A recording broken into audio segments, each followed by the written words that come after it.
بسم اللہ الرحمن الرحیم۔ جگر گوشہ رسول، جنت کے نوجوانوں کے سردار امام حسن امام حسین رضی اللہ تعالیٰ عنہما کی ایک کالے ناگ کے ذریعے حفاظت کا نہایت ہی دلچسپ واقعہ ناظرین آپ کی نظر کرنے لگا ہوں، اس لیے یہ ویڈیو آخر تک دیکھنی ہے۔ مدینہ طیبہ کا ایک روشن دن تھا، سورج اپنی کرنوں سے چمک رہا تھا۔ نبی اکرم صلی اللہ علیہ وسلم مسجد نبوی کے قریب اپنے صحابہ کرام رضوان اللہ علیہم اجمعین کے درمیان تشریف فرما تھے۔ یہ وہ لمحات تھے جب صحابہ رضی اللہ تعالیٰ عنہ آپ کی زبان مبارک سے نکلنے والے ہر لفظ کو محفوظ کرنے کے لیے تیار بیٹھے ہوتے تھے۔ فضا جو تھی وہ بڑی آرام دہ پرسکون تھی، مگر اچانک اس فضا میں ایک گھبرائی ہوئی آواز نے ساری فضا کو توڑ دیا۔ وہ کیا آواز تھی؟ وہ حضور صلی اللہ علیہ وسلم کے گھر میں جو باندھی تھی ام ایمن رضی اللہ تعالیٰ عنہ، وہ دوڑتی ہوئی آئیں۔ سانس اس کا پھولا ہوا تھا، چہرے پر پریشانی کے آثار تھے۔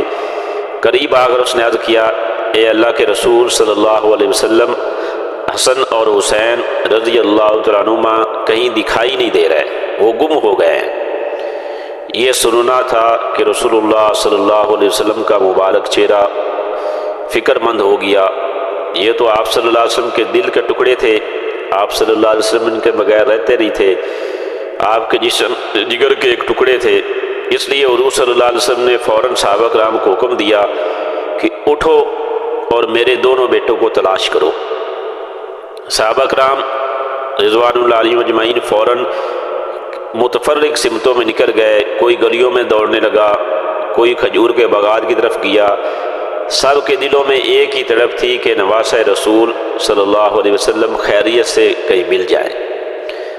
حضرت سلمان فارسی رضی اللہ عنہ فرماتے ہیں کہ میں نے ارادہ کیا کہ میں وہی رستہ اختیار کروں گا جس پر حضور صلی اللہ علیہ وسلم خود تشریف لے جائیں گے، میں آپ صلی اللہ علیہ وسلم کے پیچھے پھر جاؤں گا۔ تو حضور صلی اللہ علیہ وسلم چلتے چلتے حضور صلی اللہ علیہ وسلم مدینہ کی حدود سے باہر نکل گئے اور ایک پہاڑ کے دامن میں حضور صلی اللہ علیہ وسلم جا کر پہنچے۔ وہاں جو منظر سامنے آیا تھا وہ دیکھ کر سب کے دل ہل گئے تھے، دل دہل گئے تھے۔ امام حسن اور امام حسین رضی اللہ تعالیٰ عنہ ایک دوسرے کے ساتھ آپس میں لپٹے کھڑے تھے، یعنی ایک دوسرے کو انہوں نے پکڑا ہوا تھا، خوف کی شدت سے ایک دوسرے کو تھامے ہوئے تھے، اور ان کے قریب ہی ایک خوفناک کالا ناگ اپنی دم پر کھڑا تھا۔ اس کے منہ سے چنگاریاں نکل رہی تھیں، آگ کے شعلے نکل رہے تھے، یوں لگتا تھا جیسے وہ سانپ بچوں کی طرف آگے بڑھنے سے ایک پہرے دار بن کر کھڑا ہوا ہے۔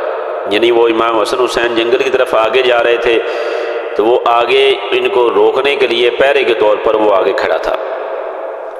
نبی اکرم صلی اللہ علیہ وسلم رحمت دو عالم صلی اللہ علیہ وسلم نے جیسا ہی یہ منظر دیکھا تو حضور صلی اللہ علیہ وسلم نے کچھ دیر بھی نہیں لگائی، آپ صلی اللہ علیہ وسلم فوراً سانپ کی طرف بڑھے۔ سب کی نظریں اس عظیم منظر پر جمی ہوئی تھی۔ یہ جو کالا سانپ تھا، جیسے ہی اس نے دیکھا کہ رسول اللہ صلی اللہ علیہ وسلم میری طرف آ رہے ہیں، وہ اچانک پیچھے ہٹ گیا اور ایک سوراخ میں جا کر پہاڑ کے اندر ایک سوراخ میں جا کر وہ گھس گیا۔ حکم الہی سے وہ اپنی ڈیوٹی پوری کر چکا تھا، کیوں اس کا مقصد تھا کہ آگے بچے نہ جائیں جنگل کی طرف، تو اس نے روکا تھا۔ اپنی ڈیوٹی پوری نہیں کرنے کے بعد وہ فوراً ایک سوراخ میں گھس گیا۔ اب حضور صلی اللہ علیہ وسلم نے آگے بڑھ کر اپنے دونوں نواسوں کو گود میں لیا۔ حضور صلی اللہ علیہ وسلم پیار اور محبت سے ان کو بوسے دینے لگے، اور حضور صلی اللہ علیہ وسلم نے دونوں کو الگ الگ کیا تاکہ ان کی گھبراہٹ کم ہو۔ پھر اپنے دست مبارک سے ان کے چہروں پر پیار اور شفقت سے حضور صلی اللہ علیہ وسلم نے ہاتھ پھیرا اور وہ الفاظ ارشاد فرمایا جو رہتی دنیا تک ایمان کے دلوں کو گرماتے رہیں گے کہ میرے ماں باپ تم دونوں پر قربان ہو، تم اللہ کے نزدیک کتنے عزت والے ہو اور کتنے محترم ہو کہ اللہ تعالیٰ نے ایک سانپ کے ذریعے سے تمہاری حفاظت فرمائی۔ اس کے بعد آپ صلی اللہ علیہ وسلم نے ایک نواسے کو دائیں کندھے پر اور دوسرے کو بائیں کندھے پر بٹھا لیا۔ یہ منظر جب حضرت سلمان فارسی رضی اللہ عنہ نے دیکھا تو بے اختیار کہا، تم دونوں کو خوشخبری ہو کہ تمہاری سواری کتنی اعلیٰ ہے۔ حضور صلی اللہ علیہ وسلم نے تبسم فرمایا مسکرائے۔ پھر آپ صلی اللہ علیہ وسلم نے ارشاد فرمایا یہ دونوں سوار بھی بہت عمدہ ہیں اور ان کے والدین ان سے بھی بہتر ہیں، یعنی حضرت علی رضی اللہ تعالیٰ عنہ اور حضرت فاطمہ رضی اللہ تعالیٰ عنہ، حضور صلی اللہ علیہ وسلم نے فرمایا کہ ان کے والدین ان سے بھی بہتر ہیں۔ اب حسن حسین رضی اللہ تعالیٰ عنہ کے چہرے پر مسکراہٹ لوٹ آئی تھی۔ وہ علماء جو ابھی کچھ دیر پہلے خوف سے لرزے ہوئے تھے، اب رسول اللہ صلی اللہ علیہ وسلم کی محبت اور دعاؤں سے وہ سارا منظر جو تھا وہ خوشی میں بدل چکا تھا۔ صحابہ رضی اللہ تعالیٰ عنہ نے اطمینان کا سانس لیا۔ ام ایمن رضی اللہ تعالیٰ عنہ کی آنکھوں سے بھی خوشی سے آنسو نکل آئے اور مدینہ کی فضاؤں میں شکر اور سکون کی ایک لہر دوڑ گئی تھی۔ تو ناظرین، یہ واقعہ میں اہل بیت کی عظمت اور مقام کو بتاتا ہے کہ حضور صلی اللہ علیہ وسلم کے الفاظ سے بھی ظاہر ہوتا ہے کہ آپ صلی اللہ علیہ وسلم نے فرمایا کہ اللہ تعالیٰ کے ہاں ان کا کتنا بلند مرتبہ ہے کہ اللہ تعالیٰ نے ایک سانپ کی ڈیوٹی لگائی تھی جو ان کی حفاظت کر رہا تھا۔ وہ سانپ دراصل اللہ تعالیٰ کی طرف سے بچوں کی حفاظت کے لیے بھیجا گیا تھا کہ تم نے بچوں کو آگے نہیں بھیجنا۔ تو اللہ تعالیٰ کی ذات سے دعا ہے کہ اللہ تعالیٰ ہمیں اہل بیت کے ساتھ پکی سچی محبت نصیب فرمائے، آمین۔